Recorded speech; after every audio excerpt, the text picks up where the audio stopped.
لم أولد لأعرف أنني سأموت، بل أحب محتويات ظل الله. يأخذني الجمال إلى الجميل. فيا موت انتظرني ريثما أنهي تدابير الجنازة في الربيع الهش، حيث ولدت، حيث سأمنع الخطباء من تكرار ما قالوا عن البلد الحزين وعن صمود التين والزيتون في وجه الزمان وجيشه.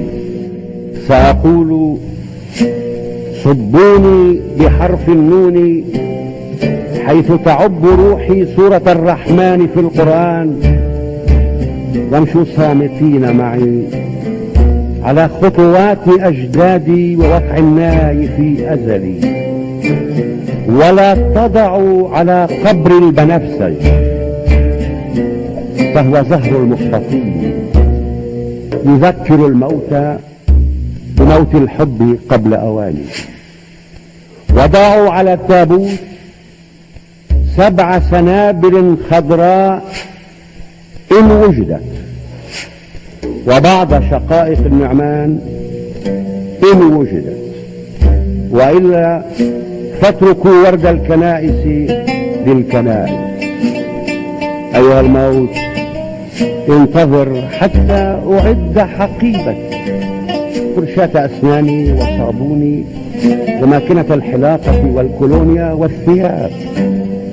هل المناخ هناك معتدل؟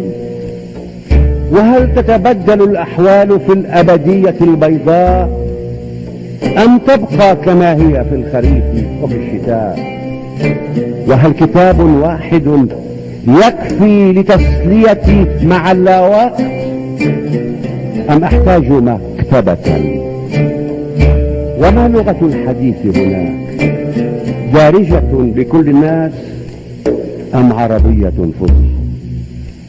ويا موت انتظر حتى أستعيد صفاء ذهني في الربيع وصحتي، تكون صيادا شريفا لا يصيد الظبي قرب النبع، فلتكن العلاقة بيننا ودية وصريحة.